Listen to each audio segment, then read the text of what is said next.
नमस्कार, मैं हनुमान डुकिया जिंदा अकादमी पे आपका स्वागत करता हूँ। आज मैं एक नए बेंच की शुरुआत करने जा रहा हूँ। इस बेंच का नाम है असिस्टेंट स्टैटिकल ऑफिसर। मैं इस बेंच के अंदर आपको जो पिछले वाली जो वैकेंसी थी मैं उसके बारे में बताऊंगा पहले इस बेंच को शुरुआत करने से पहले। और पिछले वाले जो वैकेंसी थी वो कब आई थी, क्या उसके अंदर एलिजिबिलिटी रही, क्या उसकी मेरिट रही, कितने नंबर का पेपर हुआ था, कौन कौन से सब्जेक्ट आए थे, इन तमाम सवालों का जवाब मैं इस वीडियो के अंदर दूंगा आपको। तो मैं इस लेक्चर को आगे शुरू करता हूँ।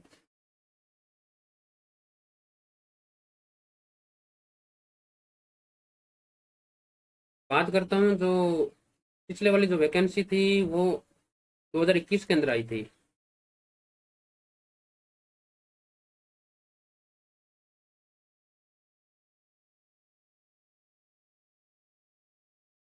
जो पिछले वाली जो वैकेंसी थी वो 2021 के अंदर आई थी। और लिख देता हूँ, पेन की बार बार दिक्कत है।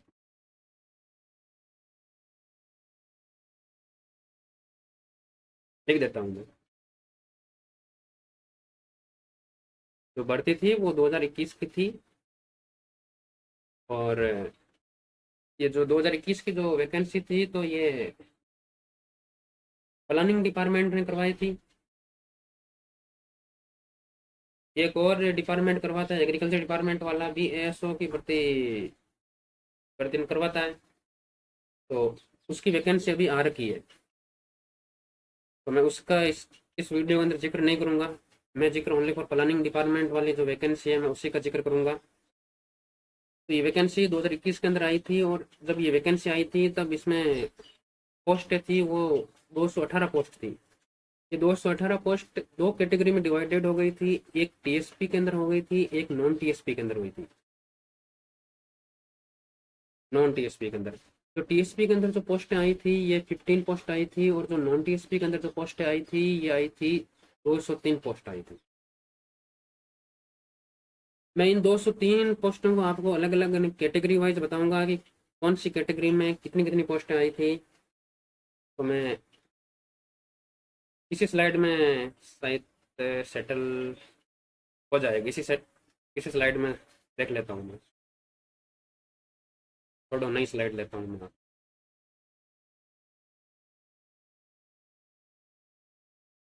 जो 203 पोस्ट थी वो सबसे पहले यदि मैं बात करता हूँ जनरल कैटेगरी के अंदर डिवाइडेड हुई थी। दूसरी दूसरी जो कैटेगरी हुई थी वो एससी, एसटी, ओबीसी, ईडब्ल्यूएस और एमबीसी। यदि बात करना चाहता हूँ, यदि जनरल जनरल के अंदर जो पोस्ट आई थी वो आई थी 75 पोस्ट। इन 75 पोस्ट में से जो बॉयज को मिली थी वो मिली थी 52 और जो गर्ल्स को मिली थी वो मिली थी 15।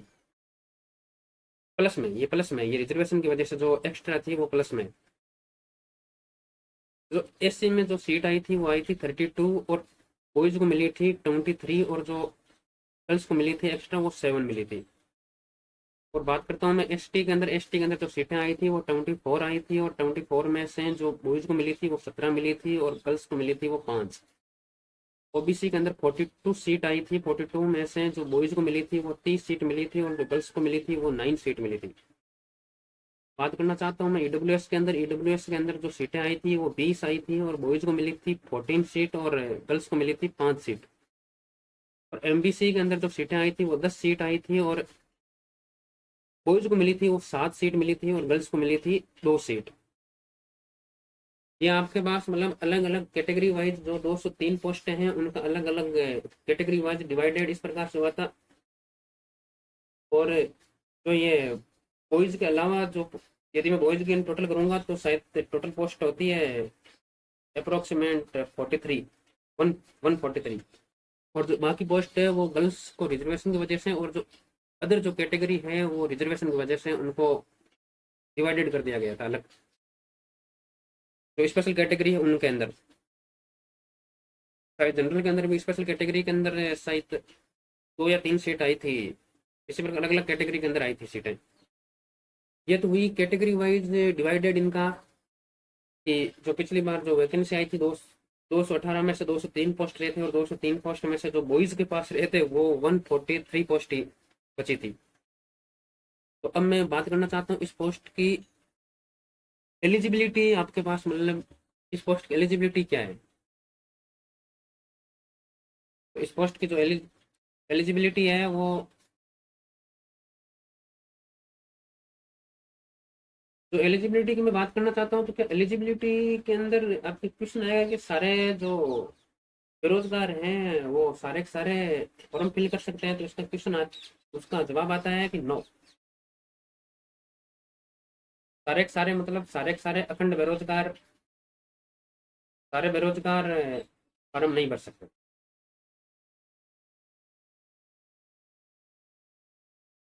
फॉर्म नहीं भर सकते।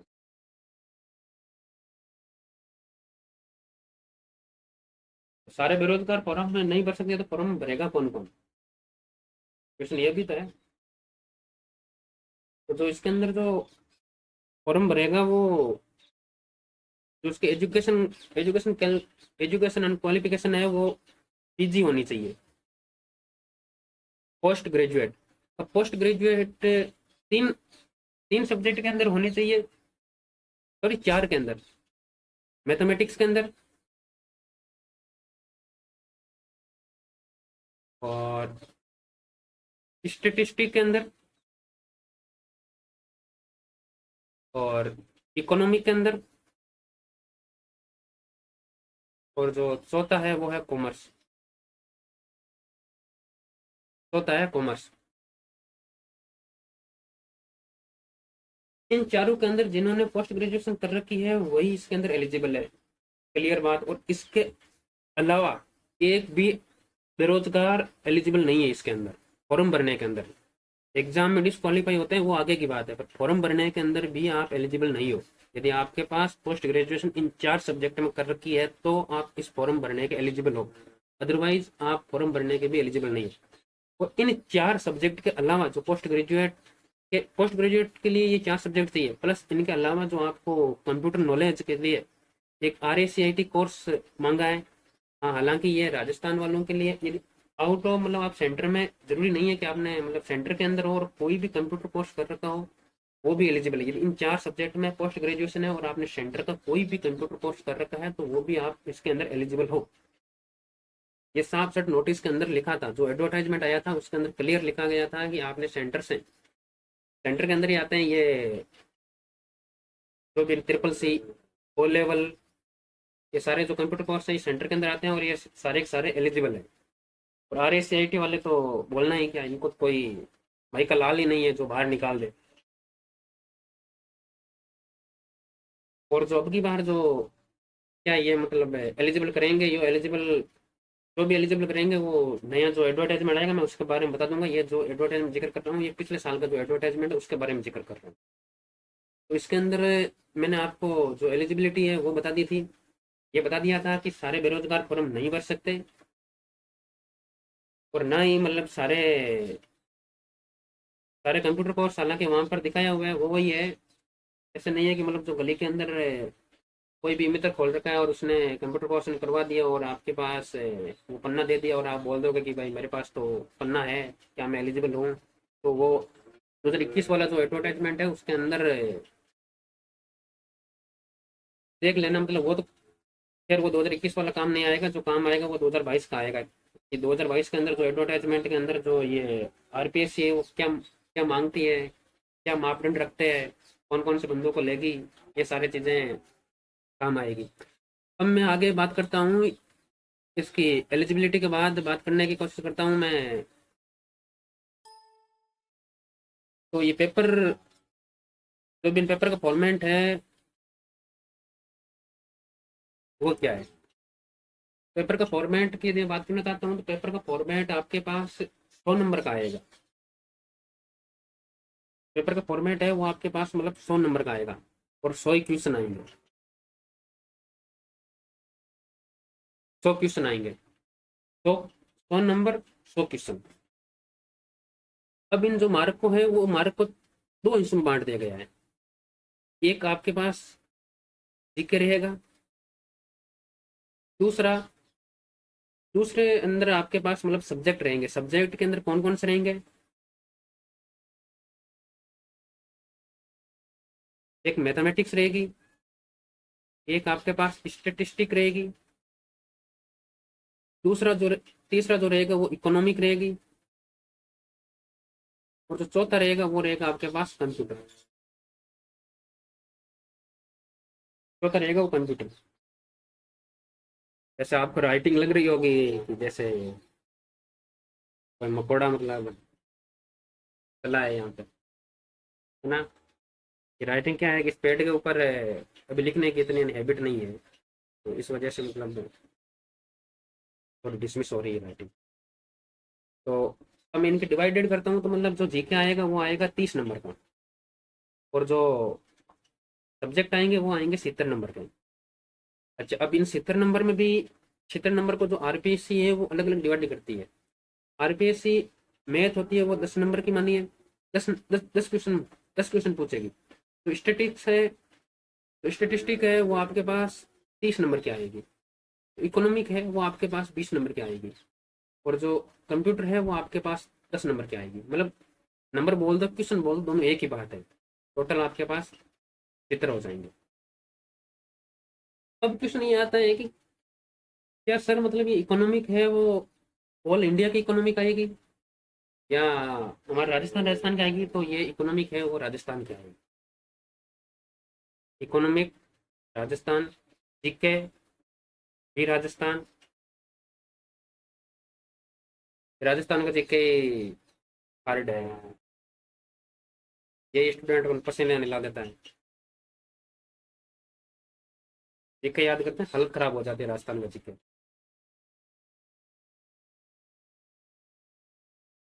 तो इकोनॉमिक कंप्यूटर मैंने बता दिया, मैथमेटिक्स मैंने बता दी, और 100 क्वेश्चन मैंने बता दिया कि 100 क्वेश्चन ये हो गए, दोनों हिस्सों को डिवाइडेड कर दिए मैंने। मतलब इसके मार्क्स भी मैंने बता दिया आपके कौन कौन से मार्क्स, मार्क की जो कैटेगरी है वो मैंने बता दी। अब मैं बात करता हूँ इसके जो मेरिट, मेरिट जो पिछली बार मेरिट कौन कौन सी कैटेगरी की क्या क्या रही थी, तो वो अगली स्लाइड में बता देता हूँ। तो अगली स्लाइड तो ब्लैक आ गई, कलर चेंज करना पड़ेगा पेन का।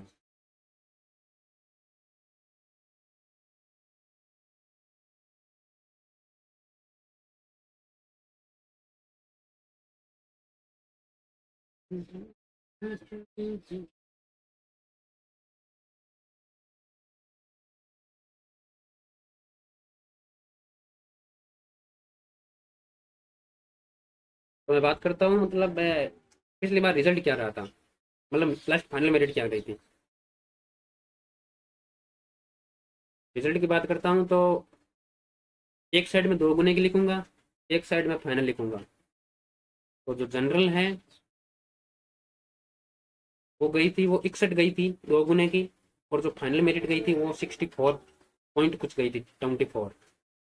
और एससी की गई थी 47 से जंप की थी 53 पर, और एसटी की थी वो 2 गुने की थी 41। और जो ओबीसी की है वो 56.60 गई थी, और फाइनल 685 गई थी। और ईडब्ल्यूएस की बात करता हूँ तो 56.60 गई थी, और लास्ट जो 6.067 गई थी। और एमबीसी की है वो गई थी 51.39, फाइनल मेरिट गई थी वो 55.21। ये जो है ये 2 गुने की है, ये जो है ये फाइनल मेरिट है, फाइनल मेरिट। तो मैंने लगभग इस वीडियो के अंदर जो 3 बातें शुरुआत में बताई थी वो मैंने कवर कर ली है। नंबर पहली,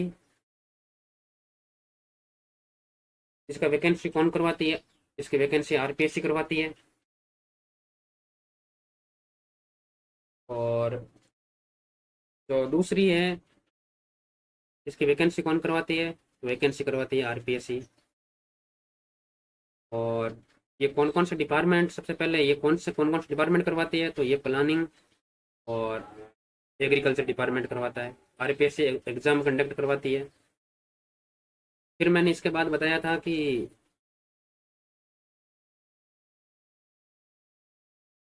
फिर मैंने इसके बाद बताया था कौन से बेरोजगार बेरोजगार फार्म भर सकते हैं।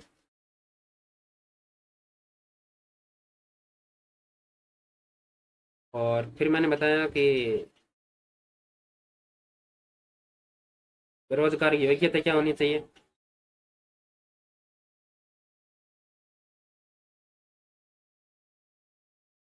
कम से कम, देखो बेरोजगार इसलिए बोल रहा हूँ क्योंकि मैं उनको तो मतलब हालांकि ओनली बेरोजगार ही इसके अंदर फॉर्म नहीं भरेंगे, वो भी बंदे भरेंगे जो इस पोस्ट से जो नीचे वाली पोस्ट पर है, जिनके पास रोजगार है वो भी भरेंगे।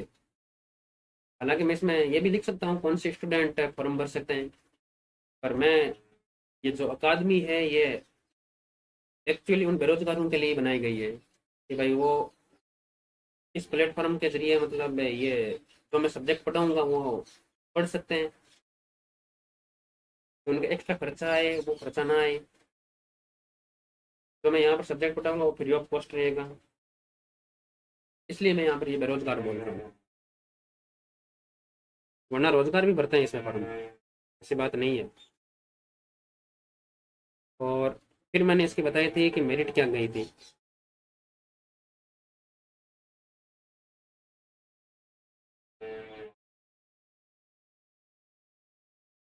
बेरोजगार तो और भी सोच लेते हैं कि यार नहीं भरेंगे, जो रोजगार है वो सोचते हैं कि यार इसमें सैलरी कम आ रही है, अगले वाले में भरेंगे ताकि सैलरी अच्छी मिले। तो जो रोजगार है वो ज़्यादा भरेंगे इसके अंदर। बेरोजगार तो बेचारे मतलब देखेंगे कि मतलब 4-5 वैकेंसी आ रखी है तो मतलब कौन सी वैकेंसी में फॉर्म भरूँ, उनके लिए तो ये कंफ्यूज रहेगा। और जो रोजगार है वो टोटली कन्फर्मेशन के साथ मतलब इसकी ही तैयारी करेंगे वो, क्लियरली मतलब, और पूरा पूरा फोकस इस पर करेंगे। तो बेरोजगारों का तो बेचारों का नाम खराब है कि भाई वैकेंसी बेरोजगारों के लिए निकाली है, बल्कि एक्चुअली वैकेंसी रोजगार वालों के लिए निकाली है। हर वैकेंसी रोजगार वालों के लिए निकलती है।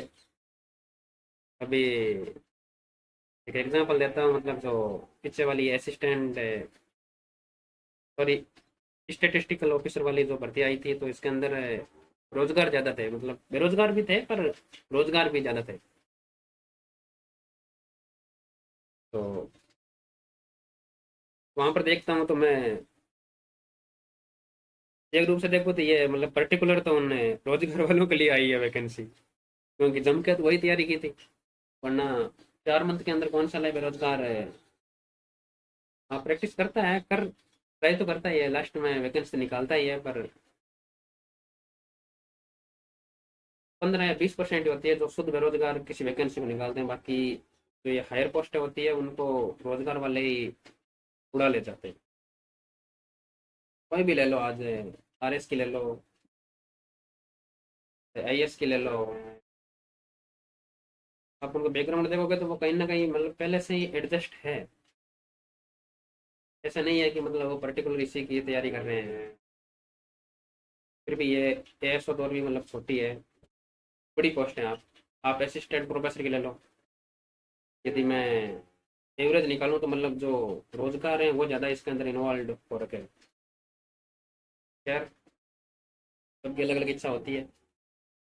रोजगार को रोजगार चाहिए और बेरोजगार को बेचारे को वैसे ही रोजगार चाहिए। तो वापस अपने पॉइंट पे आ जाता हूँ मैं। मैंने ये 3 चीज़ें 4 चीज़ें बता दी थी। डिपार्टमेंट कौन कंडक्ट करवाती है, कौन कौन फॉर्म भर सकते हैं, इसकी योग्यता क्या है, मेरिट क्या गई थी। तो अब मैं आपको बता देता हूँ कि जो इस अकादमी के ऊपर ये जो पेज स्टार्ट होगा एएसओ का, उसके अंदर मैं आपको पढ़ाऊंगा स्टेटिस्टिक।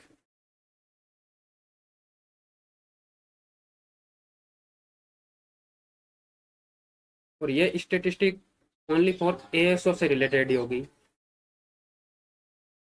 ऐसे नहीं है कि आप ये स्टेटिस्टिक पढ़ गए, एसओ का एग्जाम तो आप वैसे भी दे ही नहीं सकते क्योंकि इसके अंदर एडवांस मांगती है। हाँ, संगणक आप ट्राई कर सकते हो, मैं नहीं कहता कि इससे हो जाएगा, क्योंकि जो मैं पढ़ाऊंगा वो ओनली फॉर एएसओ के लाइक होगी। क्या है कि गाल दे के थप्पड़ लगाई जाती है, ना कि थप्पड़ लगाने के बाद गाल देखा जाता है, नहीं होता है ना। ऐसे तो नहीं होता ना कि भाई किसी को पीट दिया और फिर देखते हैं कि हमने इसको पीट दिया, पहले देखते हैं कि अगले वाला हमारी मारेगा या नहीं सहेगा, वो भी तो है ना। इस प्रकार से मतलब गाल देख के थप्पड़ लगाई जाती है। तो मैं स्टेटिस्टिक पढ़ाऊंगा वो ओनली फॉर एएसओ के बेंच के लिए होगी। संगणक वाला भी इसको वीडियो देख सकता है, मैं ऐसे नहीं कह सकता कि मतलब संगणक वाला क्लियर नहीं कर सकता, बिल्कुल भी क्लियर कर सकता है, क्योंकि संगणक और एएसओ सिलेबस के अंदर सिर्फ 1% का फर्क है, बाकी सेम टू सेम है। मैं फिर भी मैं एएसओ के लिए ही कहूँगा कि मैं स्टेटिस्टिक पढ़ा रहा हूँ, एएसओ के बेंच के लिए पढ़ा रहा हूँ। तो मिलते हैं अगले वीडियो के अंदर, तब तक के लिए मौज करिए। धन्यवाद उन बेरोजगारों का जिन्होंने ये वीडियो देखा, जुड़े रहिए, कोशिश करेंगे मिलकर बेरोजगारी भगाएंगे। Thank you.